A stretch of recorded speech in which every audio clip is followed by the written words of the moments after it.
Canal 9, en partenariat avec le service cantonal de la santé publique, Addiction Valais et Promotion Santé Valais vous présente l'Antidote.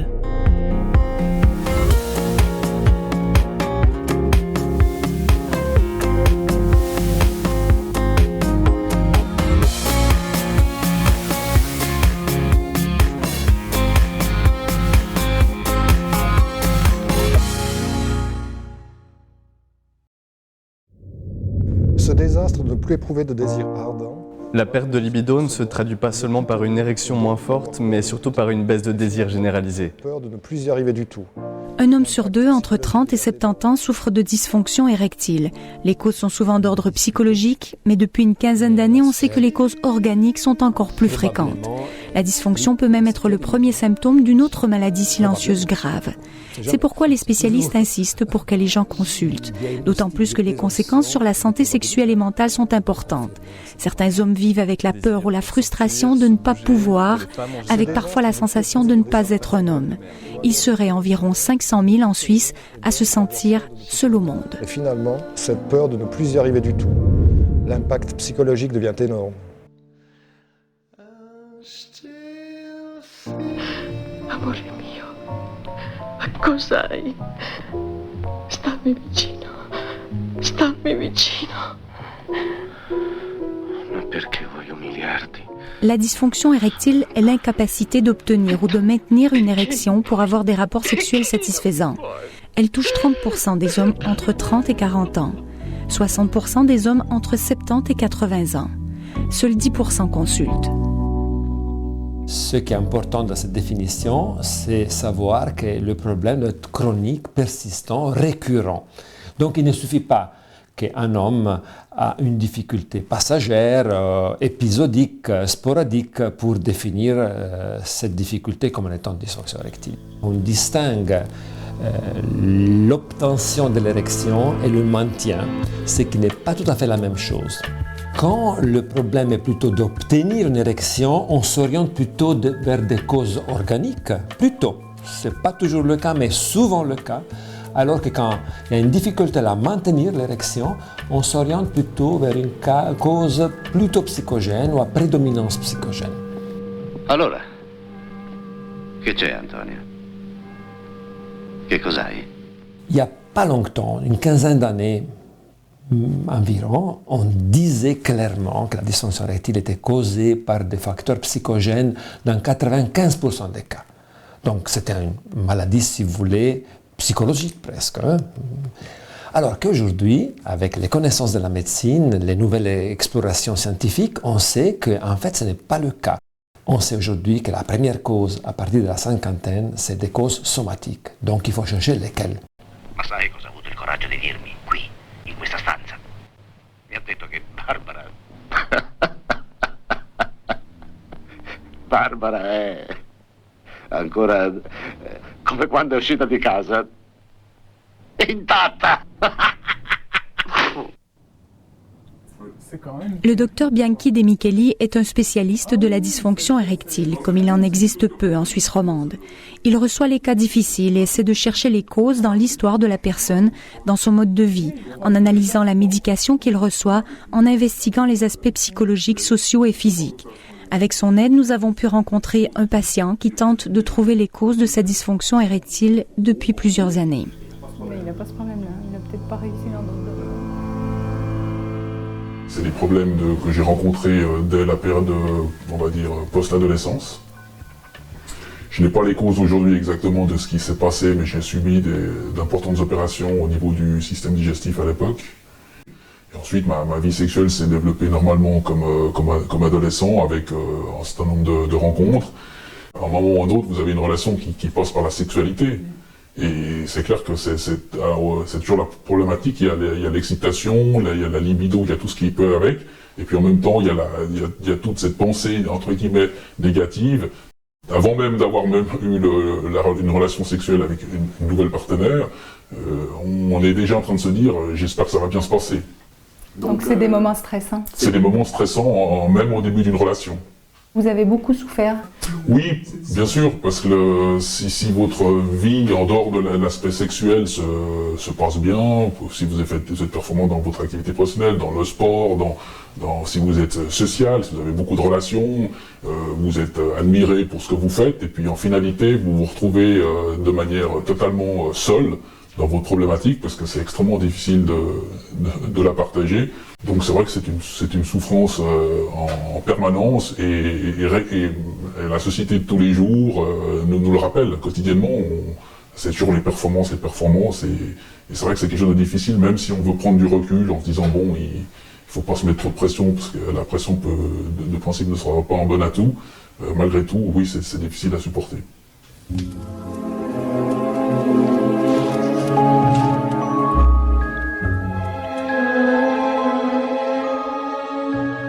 Ce sont des hommes qui parfois me disent « je ne suis plus un homme, je ne suis plus personne ». Les mots sont très lourds à entendre aussi et à dire. Donc parfois il y a des hommes qui pleurent tout l'entretien. Parfois ils sont nostalgiques d'un passé, parfois ils pensent qu'ils ne méritent plus d'être aimés. Ça va très loin tout ça. Donc il ne faut pas sous-estimer cette souffrance, parce que parfois elle n'est pas dite comme ça, comme je vous le dis, parce qu'à moi ils le disent, je suis là pour les entendre, les écouter. Et je suis ouvert à entendre, je suis touché moi-même quand j'entends ça. En même temps, à savoir que c'est pas facile de le dire. Et quand on ne le dit pas, on est encore plus seul. Pour moi, dysfonction érectile, ça rime avec solitude. Seuls 10% des personnes qui souffrent d'un problème érectile consultent. Une des premières personnes vers qui ils se tournent est l'urologue, le spécialiste de l'appareil génito-urinaire masculin. Le docteur Marc Vizard est spécialisé dans la sexologie clinique, ce qui n'est pas le cas de tous les urologues. Il enseigne également sur le sujet de la dysfonction érectile à l'Université de Lausanne. C'est complexe, mais on peut, schématiser en disant que la verge, c'est une citerne. C'est une citerne particulière dans le sens où il y a une structure à l'intérieur qu'on peut assimiler à une éponge. Quand on va avoir une érection, qu'est-ce qui se passe? Il y a une zone dans le cerveau qui va s'activer, qui va envoyer un influx électrique à la verge via le système nerveux. Dès l'instant où l'influx arrive dans la verge, les artères vont s'ouvrir, l'éponge va se dépucer pour pomper le sang, et puis les veines qui permettent ensuite de vidanger le système vont se bloquer.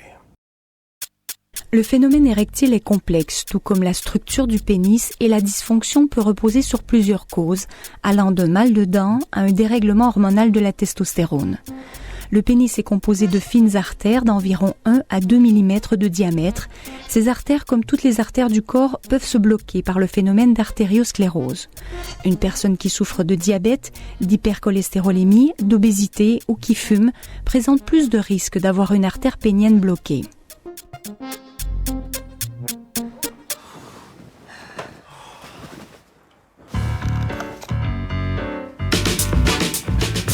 Sans cigarette, il y a de l'amour dans l'air.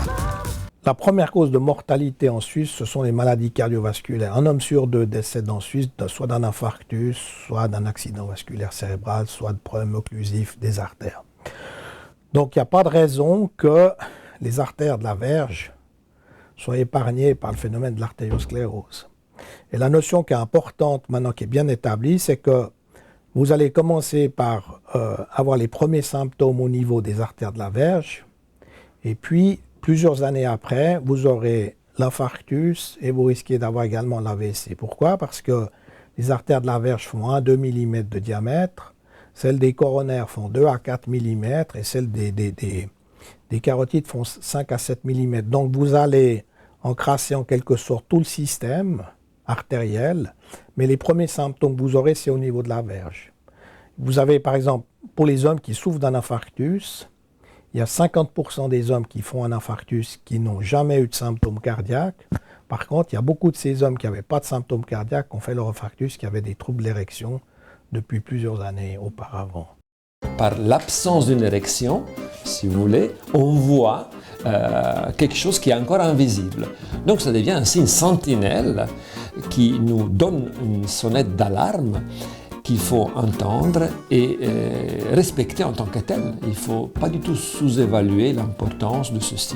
En même temps, je ne veux pas être non plus alarmiste, ce n'est pas toujours ça la cause, mais je veux dire qu'il faut l'exclure pour être sûr qu'il ne s'agisse pas de ça, parce que dans ce cas-là, il faut intervenir et on peut tout à fait prévenir une suite, ou bien on peut faire plein de choses, d'un côté pour améliorer le trouble sexuel et d'autre côté pour guérir la maladie, pas guérir, mais peut-être freiner ou prendre en charge au mieux la maladie qui serait derrière comme cause étiologique de ce problème. Le trouble érectile ne doit donc pas être banalisé. Il peut cacher un diabète, une maladie cardiovasculaire ou une dépression. Il peut aussi être en lien avec un médicament. C'est un effet secondaire courant et bien connu. Ou plus rarement, il peut être lié à une opération. Si vous avez certaines opérations qui vont vous sectionner les nerfs, notamment toute la chirurgie petit bassin, lorsque vous enlevez le rectum, la prostate ou la vessie, vous sectionnez les nerfs, il n'y a plus de connexion entre votre cerveau et de votre verge. Donc vous ne pouvez plus enclencher le phénomène de manière naturelle. Même lorsque la cause de la dysfonction érectile est physique, il est très difficile d'en parler. Nous avons pu rencontrer un autre homme à Genève. Il a accepté de nous livrer son témoignage sans caméra cette fois. Nous avons pu seulement enregistrer sa voix.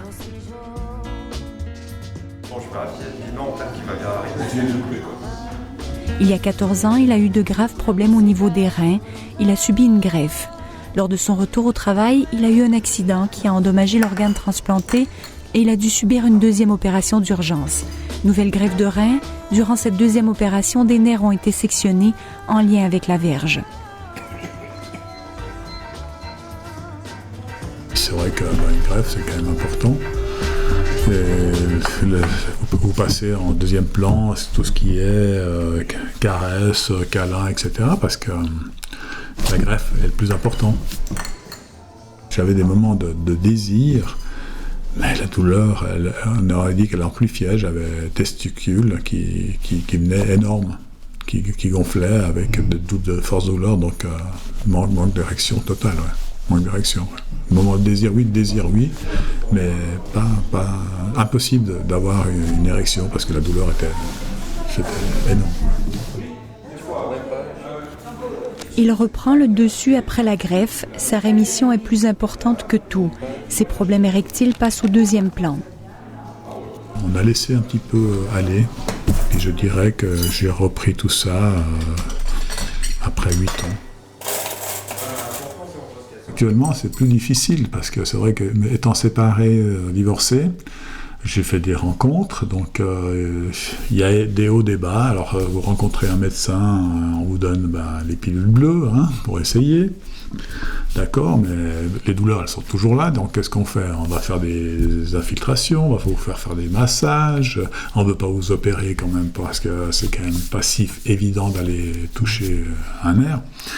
Donc vous vivez avec ça, vous essayez, des fois ça fonctionne, des fois ça fonctionne pas du tout, voilà, vous êtes votre conjoint qui est là, qui est pas satisfaite, bon, il y a tout ce qui est caresse, tout ça, mais ça va un moment aussi, Donc là, en ce moment, actuellement, j'avais rencontré une personne avec qui on s'entendait très bien, et puis il y a eu ce problème, effectivement, et qu'on vous remet, je t'ai supporté jusqu'à maintenant avec tes problèmes, ça ne marche pas toujours, j'ai besoin aussi d'amour, voilà, là c'est une coupure, en ce moment j'ai une coupure avec mon ami. Alors comment vous vivez ça? J'ai un caractère relativement fort, donc je vais de l'avant, mais c'est vrai que c'est dur d'accepter, parce que vous perdez un peu votre comment on peut dire ça, la partie masculine, malgré tout. Les causes de la dysfonction érectile peuvent aussi être d'ordre psychologique. Entre autres, le stress et l'anxiété ont un impact négatif sur la fonction sexuelle. On a trop, la vision que la fonction érectile, c'est une sorte de réflexe automatique qui apparaît à une réponse automatique et où le cerveau n'a rien à voir, alors que le cerveau joue un rôle fondamental dans la fonction excitatoire. Bonjour monsieur. Bonjour. Je vous laisse venir. Oui. Puisque les causes de la dysfonction érectile sont multifactorielles, les médecins travaillent en réseau. Il faut faire appel aux sexologues, à l'urologue, aux psychologues. Nous sommes ici chez le cardiologue qui aborde souvent les questions de sexualité avec ses patients. D'abord pour le rassurer quant à l'impact d'une activité sexuelle sur le cœur, et puis pour savoir si les médicaments prescrits n'induisent pas des effets secondaires, ou pour essayer avec le patient de modifier ses comportements, notamment en termes de consommation de tabac. À qui c'est arrivé, c'est terrible. On va d'abord chercher une cause, et la cause ce qui a causé votre infarctus, c'est la fumée. Et les artères ont été endommagées par la fumée, donc si vous arrêtez de fumer, les artères de votre pénis, elles seront moins endommagées par la fumée. Mais il y a possible alors que c'est pas irréversible, je veux dire. Non, c'est pas irréversible, je pense pas. En tout cas, avant de décider que c'est irréversible, on fera une série de tests et on ne lâche pas. On sait que le tabac peut être la cause d'une dysfonction érectile car il contribue activement au phénomène d'artériosclérose. Un test de vos organes génitaux. Vous laissez venir avec moi. L'artériosclérose est une maladie qui détériore les artères durant des années. C'est principalement dû à une modification biologique de la couche interne des artères. Soit de la couche tout à fait interne, soit de la couche intermédiaire. On l'appelle l'intima et la média. Principalement là, il y a une infiltration ou plutôt il y a une stimulation de cellules qui en général sont dormantes, qui se réveillent et qui font comme une hyper cicatrisation de l'artère. Je ne veux pas comparer les artères à la peau, mais si on se coupe, on voit qu'il y a une réaction. Au bout de quelques jours, cette réaction diminue et disparaît. Mais si on se coupe et qu'on frotte tous les jours, on voit que la cicatrice ne disparaîtra pas et aura tendance à grandir. Si on fume, c'est comme si on frottait tous les jours cette artère et ça fait une réaction d'inflammation qui fait que cette artère a tendance à se boucher. On voit un petit commencement là. C'est typiquement chez les fumeurs. Hein. Alors la question est de savoir, est-ce que vous en avez dans vos artères péniennes? Ça, j'arrive pas à le dire. On s'occupera ensuite de spécialistes pour ça. Hein.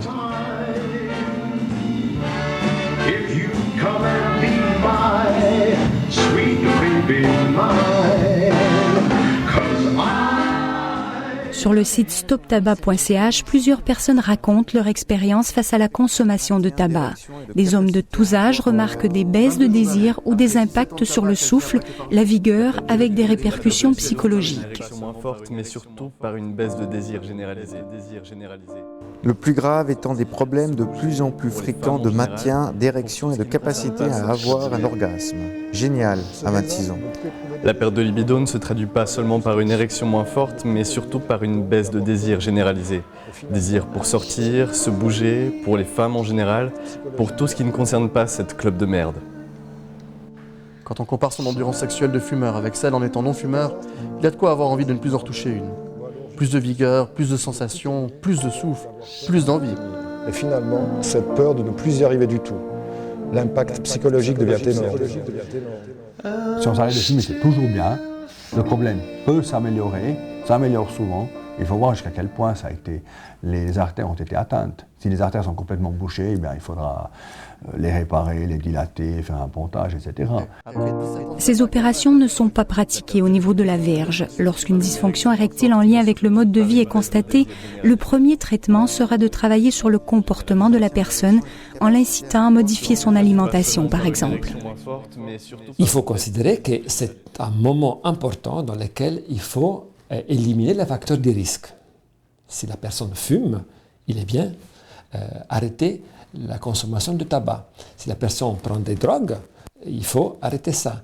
Si la cause est médicamenteuse, est-ce qu'on peut s'interroger sur le fait, est-ce qu'on peut changer le traitement avec un autre qui est fonctionnel pour le trouble que la personne peut avoir, mais avec un autre type de médicament ou avec un autre dosage, on peut avoir une efficacité par rapport à la maladie dont la personne souffre, et en même temps sans effet secondaire sexuel. Aujourd'hui, ce que je peux dire, c'est avec du regret, mais enfin voilà, le but c'est d'avancer, il faut aller voir tout de suite le spécialiste, parce que finalement, par le biais de mes consultations avec le docteur Bianchi, j'ai appris des choses, il m'a donné des pistes, que finalement, dans toutes les personnes que j'avais consultées auparavant, aucune de ces personnes n'était rentrée sur ces points, disons, et tout d'un coup, il y a un certain nombre d'explications qui commencent, disons, à s'entrouvrir. Avec le docteur Bianchi De Micheli, il continue les investigations, notamment au niveau du flux sanguin et à propos de cette opération abdominale qu'il avait mis de côté. Il espère un jour pouvoir vivre des relations moins compliquées. La sexualité étant quelque chose à deux, vous avez votre problème, vous êtes seul pour le résoudre, mais finalement, vous devez aussi le partager d'une manière ou d'une autre avec votre partenaire. Et au bout d'un moment, vous pouvez avoir, est-ce que je suis encore assez plaisante, est-ce que c'est moi, est-ce que tu n'es plus amoureux, qu'est-ce que je devrais faire pour, même si vous lui expliquez, tout d'un coup, il dit, oui, mais alors, je te plais pas, je suis pas sexy, qu'est-ce que je devrais faire, et ça vous crée une pression supplémentaire. La femme qui a un homme qui souffre de dysfonction érectile, c'est une femme qui peut souffrir beaucoup. Parfois, elle suspecte que son mari a une autre relation. En fait, ça peut générer dans le couple beaucoup de souffrances, des tensions, des ruptures aussi. Hein. Alors imaginez-vous un homme qui a déjà une maladie et qui en plus il est quitté par sa femme pour quelqu'un d'autre par exemple, comment va-t-il se sentir? Donc il ne faut pas sous-estimer les enjeux relationnels, personnels, psychologiques voire psychiatriques de ce trouble. Barbara, dove è andato il bene che mi volevi? Rispondimi, dove è andato il bene che mi volevi? Io te ne voglio sempre, ma non più da moglie e marito. Perché non più? Globalement, vous savez que dans nos pays civilisés, comme on dit, il y a un mariage sur deux pratiquement qui se termine par un divorce. Et il y a des études qui montrent bien que dans 20% des cas, c'est secondaire à une dysfonction sexuelle, qu'elle soit chez l'homme ou chez la femme. Donc c'est quand même des troubles qui ont un impact qui est loin d'être négligeable. Pour aider les couples, il existe des médicaments et des traitements efficaces et personnalisés. Lorsque le ou la conjointe accepte le traitement et soutient son conjoint, la situation peut être favorable. Il y a quand même une banalisation de cette souffrance par la société en général. Hein. Vous savez que la plupart des traitements ne sont pas pris en charge par les caisses maladies. Pour beaucoup de gens, c'est pas une maladie, quoi. On ne traitait pas une maladie. Or, en fait, c'est une maladie comme une autre. Hein. Il y a une grande injustice, hein, parce que il y a beaucoup d'études qui montrent que les gens qui ont une sexualité épanouie dorment mieux, sont moins stressés, font moins de dépression. Et c'est ça, c'est tous les âges de la vie. Hein.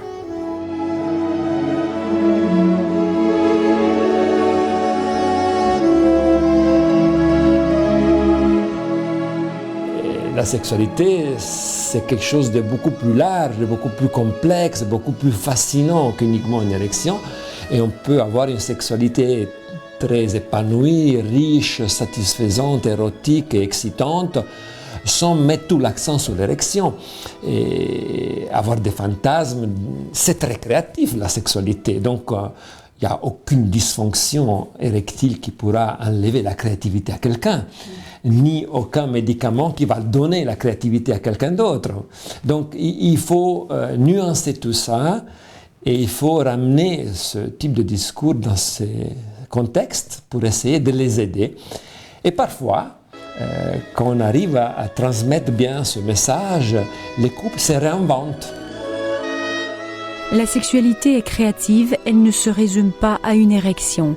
Mais lorsque l'homme est atteint dans cette fonction, les souffrances sont complexes et invalidantes. Les répercussions sur la vie psychosociale sont importantes.